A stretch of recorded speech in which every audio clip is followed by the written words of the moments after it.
આવી અને 1 વર્ષથી સતત આવેદનપત્રો આપ્યા છે છતાં અમારી વાતને સાંભળવામાં નથી આવી. 1 વર્ષથી 2023થી 11 મહિનાના કરાર ઉપર ગુજરાત સરકારે ભરતી મૂકવામાં આવી છે, જેમાં અમારું પૂરેપૂરું શોષણ છે. બીજા રાજ્યમાં બધી જગ્યાએ કાયમી ભરતી કરવામાં આવે છે અને અમને કરાર ઉપર લઈને પૂરેપૂરું અમારું શોષણ થાય છે. અમે વારંવાર રજૂઆત કરવા છતાં એ લોકો એવું કહેવામાં આવે છે કે તમને 20,000માં તો તમને રાખ્યા છે. તો અમે એના માટે છીએ. જો એના માટે હોઈએ તો અમારી આ બધી ડિગ્રીઓ એને શું કરવાનું?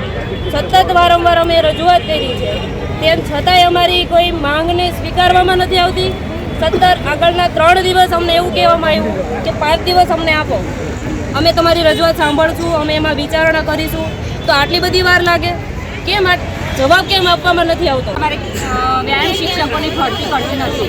તો આજે અમારી એટલી જ માગણી છે કે આજે અમને અહીંયા કહેવામાં નહીં આવે કે તમારી અહીંયા ભરતી કરવામાં આવશે તો અહીંયાથી અમે ગાંધીનગર છોડવાના નથી. જ્યાં સુધી ભરતીનો કોઈ નિર્ણય લેવામાં નહીં આવે ત્યાં સુધી આ બધા જ લોકો અહીંયા બેસી રહેવાના છે.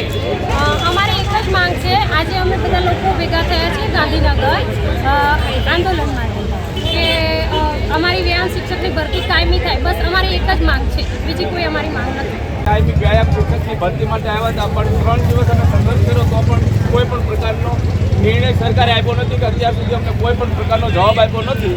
હવે અમને અમારો ન્યાય ના મળે ત્યાં સુધી અમે ગાંધીનગર નથી છોડવાના. હવે અમારી 1 થી 8ની અંદર કાયમી વ્યાયામ શિક્ષકની ભરતી ના થાય ત્યાં સુધી અમે ગાંધીનગર નથી છોડવાના અને અમારો ન્યાય લઈને જ અમે જઈશું.